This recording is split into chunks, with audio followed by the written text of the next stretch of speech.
साथियों, जय हिंद, जय भारत। मैं मदन लाल आज़ाद, संस्थापक संयोजक ठगी पीढ़ी जमाकर्ता परिवार और all India bike board taxi union. आज दिनांक 13 सितंबर 2024 को आपके समक्ष प्रस्तुत हूँ। राजधानी दिल्ली से कुछ बड़ी खबरें आप सबको बताने के लिए, अपने आंदोलन के विषय में बताने के लिए। पूरा वीडियो तमाम साथी ध्यान से सुन लेंगे और इसे ज़्यादा से ज़्यादा शेयर भी कर देंगे। लाइक कमेंट के साथ साथ जिन साथियों ने हमारे YouTube चैनल को अभी तक सब्सक्राइब नहीं किया है वो इसे सब्सक्राइब भी ज़रूर कर लेंगे साथी।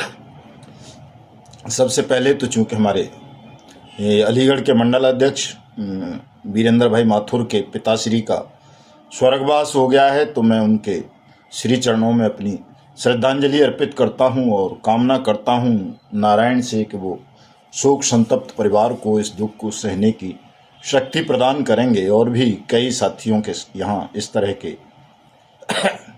शोक संदेश मिले हैं, उनके यहाँ से मैं उन सभी को अपनी श्रद्धांजलि अर्पित करता हूं और आशा करता हूं परमात्मा से कि वो आप सबको इन दुखों को सहने की शक्ति प्रदान करेंगे। और जो आंदोलन आपने देश भर में 1 सितंबर 2024 से प्रारंभ किया है, देश के करोड़ों ठगी पीड़ित निवेशकों का भुगतान कराने के लिए, देश के करोड़ों निर्दोष एजेंट साथियों को सुरक्षा, सम्मान, पुनर्वास और रोजगार का अधिकार दिलाने के लिए, और अपने पावन पवित्र भारतवर्ष को ठगमुक्त बेईमान रहित राष्ट्र राज्य के रूप में स्थापित कराने के लिए ये बड़ा महत्वपूर्ण ऐतिहासिक आंदोलन है साथियों। और इसमें जो भी साथी सम्मिलित हैं उन सबको नारायण शक्ति प्रदान करें ताकि हम सब इस महान उद्देश्य को प्राप्त करने में सफल हों। जैसा कि आप सब देख रहे हैं, तमाम स्थानों पर हमने जब 1 सितंबर 2024 को ये आंदोलन फतेहपुर उत्तर प्रदेश से शुरू किया था, तो लग नहीं रहा था कि 2-3 दिन भी हमारे साथी टिक पाएंगे, लेकिन आज 13वें दिन तक हमारे तमाम साथी तमाम दुख, पीड़ा, मुसीबत, मौसम की मार और तमाम अवरोधों को झेलते हुए इस आंदोलन को लगातार जारी रखे हुए हैं। ये बड़ी बात है साथियों, ये एक महान उपलब्धि है आपकी। और आपके इस आंदोलन के कारण ही न केवल भारत सरकार के कानून मंत्री झालावाड़ में हमारे साथियों से मिले, उनकी बात सुनी और उन्होंने अश्योर किया कि वो इसको अपनी कैबिनेट के समक्ष रखेंगे मामले को। और कर्नाटक में तो आप देख ही रहे, तमाम मंत्रीगण हमारे कार्यक्रमों में आ रहे हैं वहाँ की सरकार के, और आश्वासन दे रहे हैं कि बट्स एक्ट का क्रियान्वयन होगा, सबका भुगतान किया जाएगा। कई जगह PACL जैसे मामलों में, GCA जैसे मामलों में, सहारा जैसे मामलों में बट्स एक्ट 2019 के अंतर्गत अलग से अथॉरिटी भी अपॉइंट कर दी गई हैं। तो इसलिए चाहे वो GCA के साथी हों, चाहे सहारा इंडिया परिवार के हों, चाहे वो PACL पल्स के हों, या रोज वैली के, या साईं प्रसाद के, या अल्केमिस्ट के, उनको किसी धूर्त की, मूर्ख की, ठग की, दलाल की इस बात के बहकावे में नहीं आना चाहिए कि ये कंपनीज के मामले बट्स एक्ट 2019 में कवर्ड नहीं होते हैं। बट्स एक्ट 2019 में साथियों देश की वो हर ठगी कवर्ड होती है जिसमें किसी भी व्यक्ति का पैसा डूबा है और वो उन्हें 21 फरवरी 2019 तक नहीं मिला है। ये सीधी सीधी परिभाषा है। अगर 2019 से आपको पहले पैसा मिल गया है तो आपका मामला बट्स एक्ट में कवर्ड नहीं होगा, लेकिन 2019 तक आपका पैसा नहीं मिला 21 फरवरी तक, तो आपका मामला बट्स एक्ट में कवर्ड होता है। चूंकि अपराध निरंतर जारी रहा, आपको लारे लप्पे कभी सरकार द्वारा दिए जाते रहे, कभी अदालतों द्वारा, कभी SEBI, ED, NCLT, SFIO, CRC जैसी सरकारी एजेंसियों द्वारा, या किसी आदर्श और नवजीवन संजीवनी जैसे लिक्विडेटर्स के माध्यम से। तो आपका अगर भुगतान नहीं हुआ है तो आपके मामले पर बट्स एक्ट 2019 लागू होता है और आप इस एक्ट के तहत अपने भुगतान का दावा अपने नज़दीकी सक्षम या सहायक सक्षम अधिकारी के यहाँ प्रस्तुत करके अपना पैसा, अपनी जमा राशि का 2 से 3 गुना पैसा 180 दिन में ले सकते हैं। ये कानूनी प्रावधान है, कोई हमारी गारंटी नहीं है कि हमने कह दी हो या किसी मोदी ने कह दी हो या किसी राहुल ने, बाकायदा पूरी संसद ने ये कानून बनाया है, नियमित जमा योजनाएं पाबंदी अधिनियम 2019। और इसमें साथियों ये आप देखोगे तो 1978 का जो chit fund prize money circulation act है, या स्टेट्स के पीआईडी एक्ट हैं, या सेबी एक्ट है, या आरबीआई एक्ट है, या जो दूसरे एक्ट हैं, उन सभी की उन धाराओं को कवर्ड किया गया है जिनके अंतर्गत आपके साथ फ्रॉड हुआ है, डिफॉल्ट हुआ है। साथियों आप इस एक्ट का शेड्यूल जब पढ़ेंगे तो उसमें साफ साफ लिखा हुआ है साथियों, पेज नंबर किताब का 23 है, जिसमें सेकंड शेड्यूल्स की सूची दी गई है।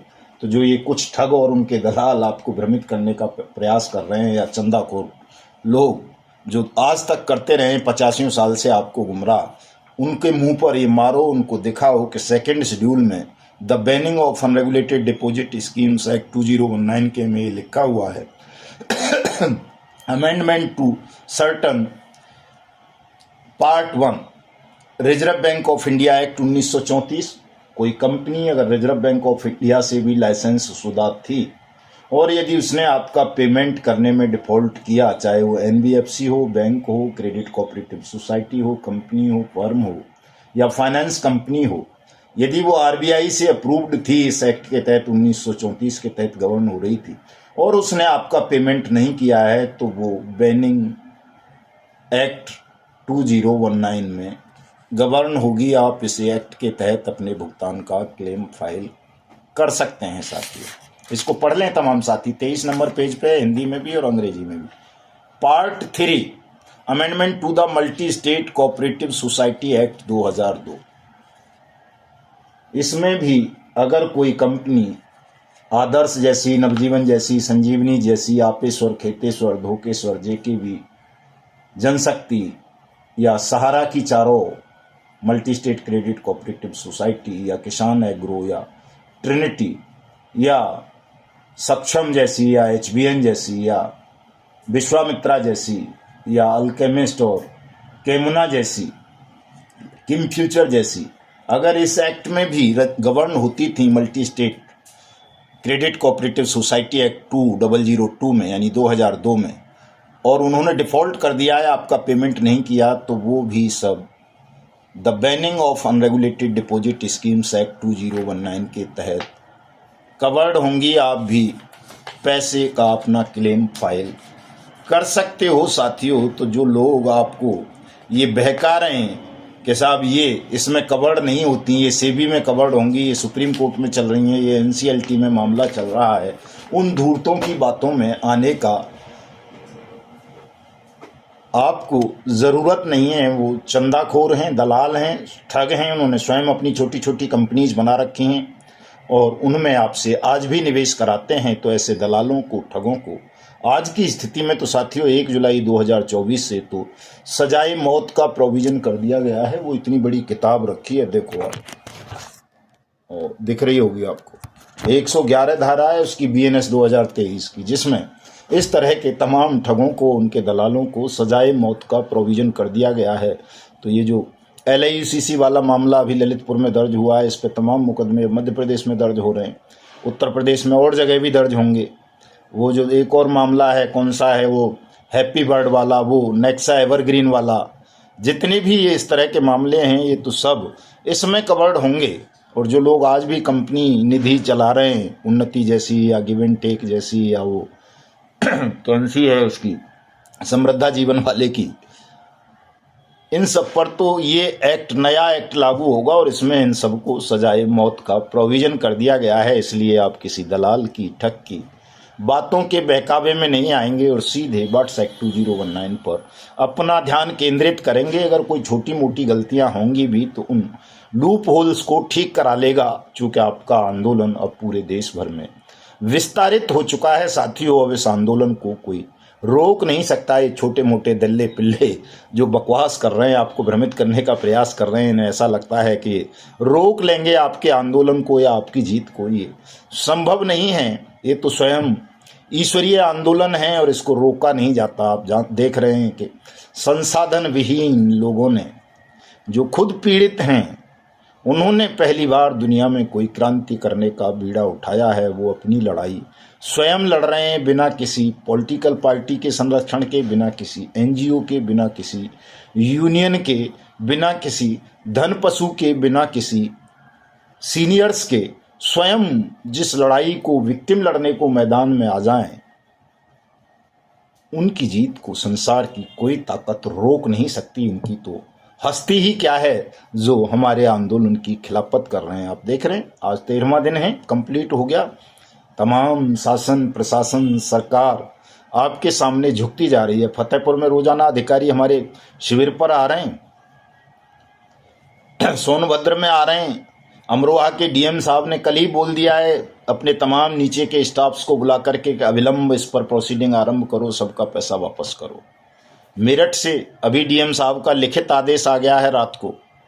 उन्होंने कह दिया है एसडीएम को एक कंपनी के मामले में कि अविलंब इसका भुगतान करो। उन्होंने लिखवा भी लिया है उस कंपनी के मालिकों से कि अगर आपने पैसा नहीं दिया तो आपकी तमाम प्रॉपर्टीज को सीज करके नीलाम करके हम पैसा दे देंगे, इसलिए आप स्वयं पैसा दे दो। एक समझौता हुआ है वहाँ, तो पैसा देने को वो कंपनी तैयार हो गई है साथियों। तो घबराने की आवश्यकता नहीं है साथियों। ये अपर जिलाधिकारी को आदेश किया था डीएम साहब ने मेरठ के, और इस 10/9/2024 का है, ज़्यादा पुराना आदेश नहीं है।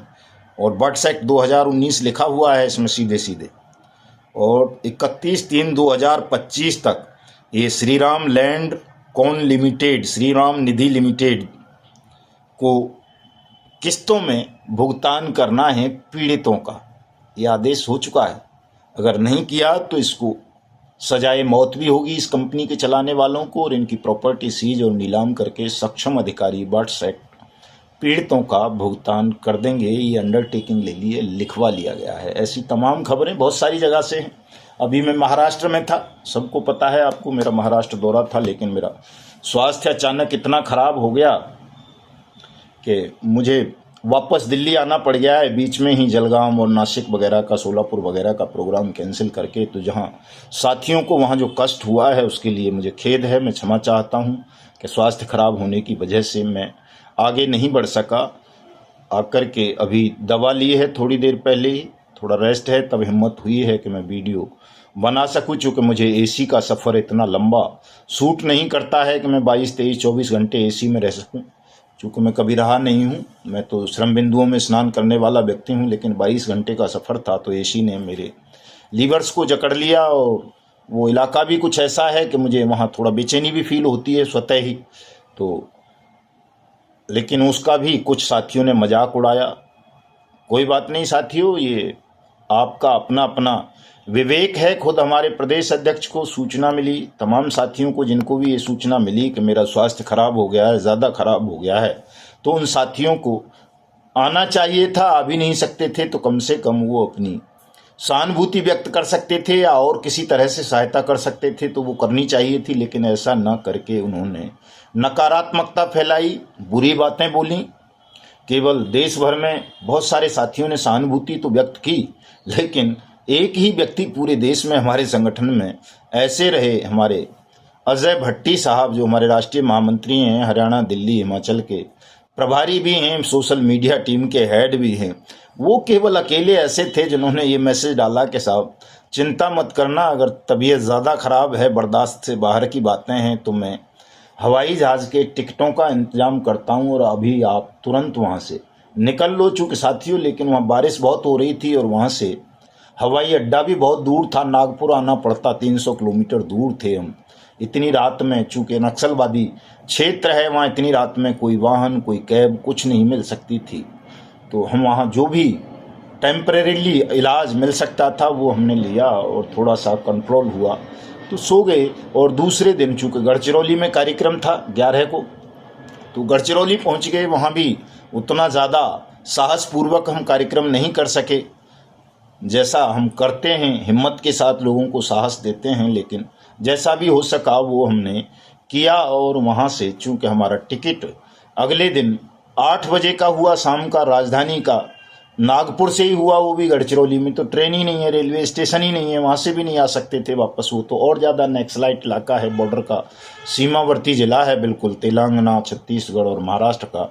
तो अगले दिन चूँकि नागपुर में पूरे दिन रहना पड़ा, तो वहाँ नागपुर में हम नागपुर के स्पेशल आईजी, वहाँ के एसपी, दूसरे डीआईजी, दो भी वहाँ चूँकि महाराष्ट्र में पुलिस को सक्षम और सहायक सक्षम प्राधिकारी बनाया गया है, उनसे मुलाकात कर ली। उस समय का सदुपयोग किया, हालांकि साहस नहीं था, लेकिन चूँकि साथी इतने स्वार्थी हैं साथियों कि उन्हें आपकी स्वास्थ्य से, बाकी अन्य चीज़ों से कोई लेना देना नहीं होता। सबको इससे मतलब रहता है ज़्यादातर को कि आप उनका काम करें, और काम करते करते आप मर भी जाएं तो शायद उनके मन में कहीं कोई दया या रहम आपके लिए उत्पन्न नहीं होगा। वो ये प्रयास नहीं करेंगे कि पहले उस व्यक्ति को स्वस्थ कर लिया जाए, जिसकी वजह से, या जो हमारा लीडर है, नायक है, नेतृत्व कर रहा है, पहले उसका स्वास्थ्य भी ज़रूरी है, तो उसकी सहायता की जाए, उसकी मदद की जाए, उसको सेवाएं दी जाएं।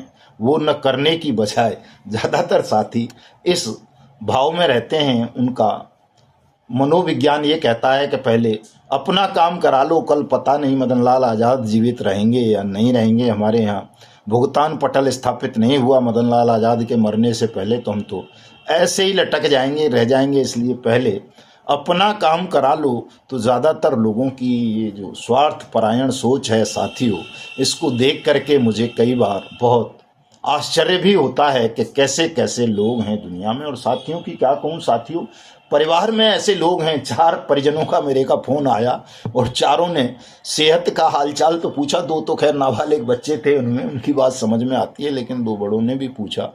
और उन्होंने भी ये नहीं पूछा कि आपको कोई पैसे की ज़रूरत तो नहीं है, आपको किसी सहायता की ज़रूरत तो नहीं है, आप घर से इतनी दूर हो, आपकी कोई मदद करें, कुछ पैसा भेजें।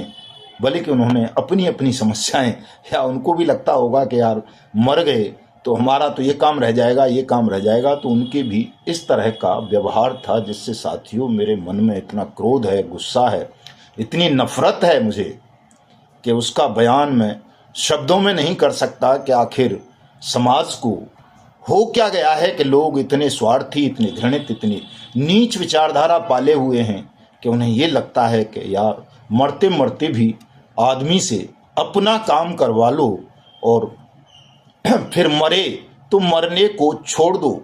तो ऐसी सोच, ऐसा विचार अगर समाज का, राष्ट्र का, परिवारों का बन जाएगा साथियों, तो फिर कैसे आप अपने भुगतान की लड़ाई लड़ोगे, कैसे आप अपने राष्ट्र को बचाओगे, कैसे परिवारों को बचाओगे। और क्यों कोई आदमी फिर ऐसे लोगों के लिए, ऐसे परिवारों के लिए या ऐसे राष्ट्र के लिए त्याग करेगा, बलिदान करेगा, लड़ेगा। ये बहुत गंभीर प्रश्न है साथियों, मेरा भुक्त भोगा हुआ है। मुझे बहुत क्रोध है, आंखों में आंसू भी है, करुणा से मन भर रहा है कि ये तो वही होता जा रहा है सेम जैसे महाभारत में भगवान श्री कृष्ण को अपने परिजनों को भी मृत्यु दंड देना पड़ा था। तमाम रिश्तेदार थे वो कौरव पांडव, उनके सबको मार दिया था, और बाद में जो उनके अपने बच्चे थे उनको भी मारना पड़ गया था, चूंकि उनकी भी अंततः समझ में आ गया था कि ये सब स्वार्थों से भरी हुई दुनिया है। अगर आप इनके स्वार्थों की पूर्ति नहीं करोगे तो आपसे इनका कोई मोह नहीं है, ममता नहीं है, रिश्ते नहीं है, नाते नहीं है, संबंध नहीं है। तो साथियों इस घटिया सोच को, इस घृणित मानसिकता को बदलो।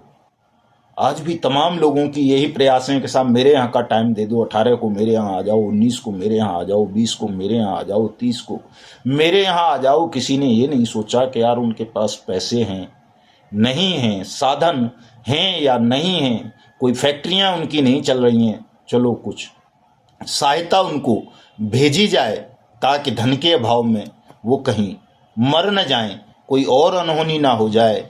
लेकिन ऐसा ना सोच के लोगों ने पूरी तरह से कृपणता का, निर्धनता का परिचय दिया। ये मेरे लिए बड़े दुख की बात है साथियों कि परमात्मा ने मुझे ऐसे तमाम लड़ाइयों के लिए चुन लिया। जिनमें ऐसे लोगों के लिए भी लड़ना पड़ रहा है जो राह में कांटे बन रहे हैं, राह के कांटों को हटाने का प्रयास नहीं कर रहे। खैर, मैं आऊँगा, सब जगह आऊँगा, कोई निराश मत होना कि साहब ऐसा बोल रहे थे।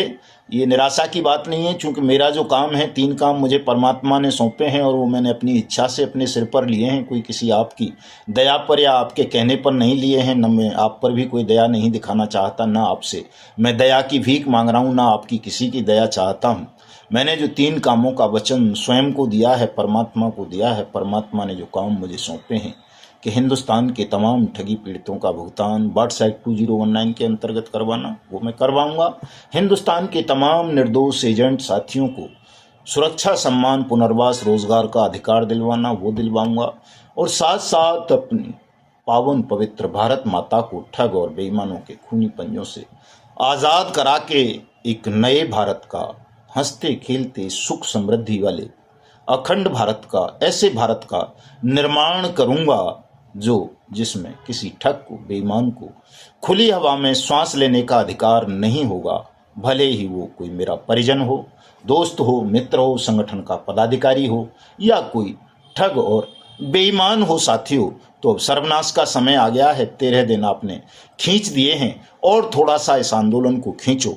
22 सितंबर को जब हम जेल भरो आंदोलन करेंगे तो निश्चित रूप से सरकार में एक और नया भय उत्पन्न होगा और संभवतः उसी दिन सरकार कोई न कोई घोषणा आपके पक्ष में कर देगी, आपका भुगतान होना आरंभ हो जाएगा। अगर उससे नहीं होगा तो 2 अक्टूबर को हम सब, मैं खुद भी आत्म बलिदान की शपथ लेकर आमरण अनशन पर बैठूंगा। अब तक तो हमारे 150 आत्म बलिदानियों के बैठने की बात थी, लेकिन मैं स्वयं भी बैठ जाऊंगा, चूंकि अभी ये यात्राएं मैं ज़्यादा नहीं करना चाहता। पूरा देश घूम लिया है मैंने और मेरी सेहत भी इतना अलाउ नहीं कर रही है, तो हो सकता है मेरे मरने से ही सबका भुगतान हो जाए। तो मैं वो काम भी 2 अक्टूबर से आरंभ कर दूंगा।